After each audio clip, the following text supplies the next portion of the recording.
नमस्तेऽस्तु महामाये श्रीपीठे सुरपूजिते शङ्खचक्रगदाहस्ते महालक्ष्मि नमोऽस्तुते।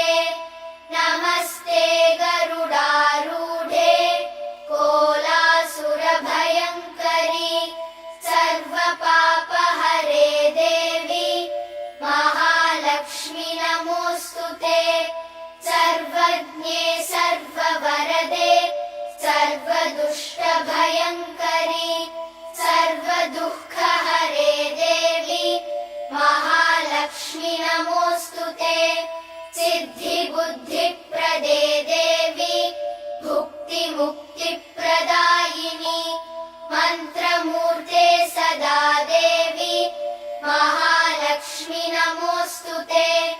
आद्यन्तरहिते देवी आदिशक्ति महेश्वरी योगजे योगसम्भूते महालक्ष्मि नमोऽस्तुते। स्थूलसूक्ष्म महारौद्रे महाशक्ति महोदरे महापापहरे देवी महालक्ष्मि नमोऽस्तुते। पद्मासनस्थिते देवी परब्रह्मस्वरूपिणी परमेशि जगन्मातः महालक्ष्मि नमोऽस्तुते।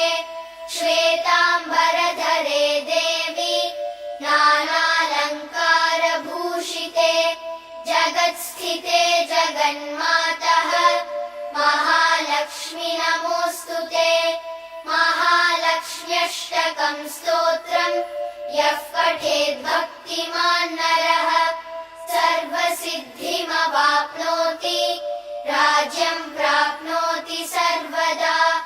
एककाले पठेन्नित्यं महापापविनाशनम् द्विकालं यः पठेन्नित्यं धनधान्यसमन्वितः त्रिकालं यः पठेन्नित्यं महाशत्रुविनाशनम् महालक्ष्मीर्भवेन्नित्यं प्रसन्ना